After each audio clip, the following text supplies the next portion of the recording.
илэрх тусан буурсаар байна. Үүний шалтгаан нь монголчууд жуулчдад таатай орчныг бүрдүүлж чадахгүй байгаатай холбоотой юм а. Энэ талаар өнөөдрийн онцлог мэдээ хүндэх болно. Гадаад улиутын урсгалыг солонгоруулж эдийн засгийн тогтвортой байдал хангагдах учиртай. Өөрөөр хэлбэл уул уурхайн түүхийн эдийн үн уналтанд орох төдөд эдийн засаг илгээр хэвтчихдэг тогтолцоог халах зорилго бидэнд бий. Тэгвэл эдийн засгийг солонгоруулах боломж нь аялал жуулчлал, хөдөө аж ахуйн гаралтай бүтээгдэхүүний экспорт юм. Бидэнд онгон дагшин байгаль онцгой түүх дурсгалууд бий. Энэ л түүх дурсгал онгон дагшин байдлыг үзэх гэж өнгөрсөн онд 385 мянган жуулчин Монголд иржээ. 2014 онд 392 мянга гаруй жуулчид ирж байсан. Өөрөөр хэлбэл Монголыг зорих жуулчдын тоо 1 жилийн дотор 7 мянгаар буурсан байна. Сүүлийн 4 жилийн хугацаанд жуулчдын тоо 90 мянгаар буурсан үзүүлэлт байна. Тухайлбал 2012 онд 475 мянган аялагч Монгол улсад ирж байжээ. Найрсаг Улаанбаатар хөтөлбөрийг хэрэгжүүлж засгийн газар олон улсад өөрсдөө сурталчилж байгаа талаар сүр дулаантай зарлаж байгаа. Харин бодит байдал дээр бодлого зөв тишээ чиглэхгүй байгаа.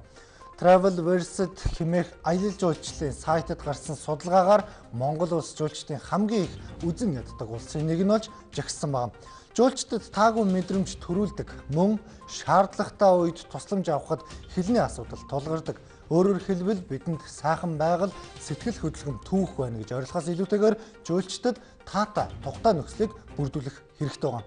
Доллар ирлээ гэхээс илүүтэйгээр хүн ирлээ гэж харах нь бидэнд ашигтай цаашдаа олон жуулчид ирэх юм а. Жуулчдад хамгийн түрүүнд тус болох зүйл нь юу вэ? Олон нийтийн газарт үүрэг гүйцэтгэж яваа цагдаагийн алба хаагчид англи хэлний анхан шатны мэдлэгтэй байж жуулчдад туслалцаа үзүүлэх хэмжээнд байх хэрэгтэй, ёстой.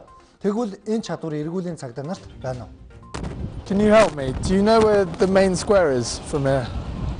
The main square? Chinggis Square? Chinggis Square. Sky. Chinggis Square. Which way is it? Chinggis Sky. The main square in the middle? No. Excuse me. Where's the State Department? We're really lost. We're looking for the State Department store.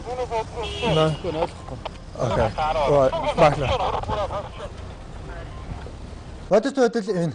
Зам асуусан жуулчинд газар заагаад өгч чадахгүй байхад хэн Монгол улсыг зорих вэ? Гэмт хэргийн хохирогч болоход яаж туслах вэ гэдэг асуудал болоод байгаа. Жуулчдын хувьд халаасны хулгайд хамгийн их өртдөг гэсэн судалгаа бий.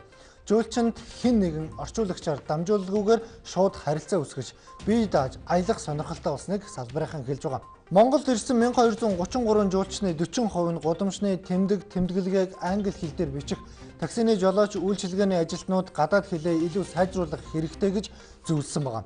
За энэ бол жуулчдыг дахиж Монголд ирэхгүй байх хамгийн гол шалтгаан болж байгааг хэлж байгаа. The main problem would be the language barrier. Хамгийн том асуудал хэлний мэдлэг, харилцахад хэцүү. Хүрэх газараа бусдаас асуухад туслаж чаддаггүй нь хамгийн хэцүү байдаг. That's probably the main issue, I'd say. If you're lost or if you have some trouble. Хэрвээ жуулчид төөрчихвөл асуудал тулгарлвал цагдаад хандах хэрэгтэй. Гэвтэл цагдаа маань өөрөө хэл мэдэхгүй учраас бидэнд туслаж чадахгүй, тодорхой замыг зааж өгч чадахгүй байгаа нь маш том асуудал. Жуулчдаа хамгаалж чадахгүй байна. Жуулчдын тоо 1 сая хүрчихвэл дотоодын нийт бүтээгдэхүүн 14%-оор өсөх тооцоо гарсан. Цаасан дээр буусан энэ тоог доллар болгоход бид жижигээс эхлэх ёстой байна. Хамгийн ойрхон ирсэн шалгуур нь АСЕАН-ын уулзалт болоод байна. АСЕАН-ын уулзалтын үеэр гадны иргэдийн аюулгүй байдлыг хангахаас гадна тав тухтай байдлыг нь хангах шаардлага үүрэг бидэнд ногдож байгаа юм. Өнөөдрийн онцлог мэдээг сэтгүүлч Сугар бэлтгэлээ.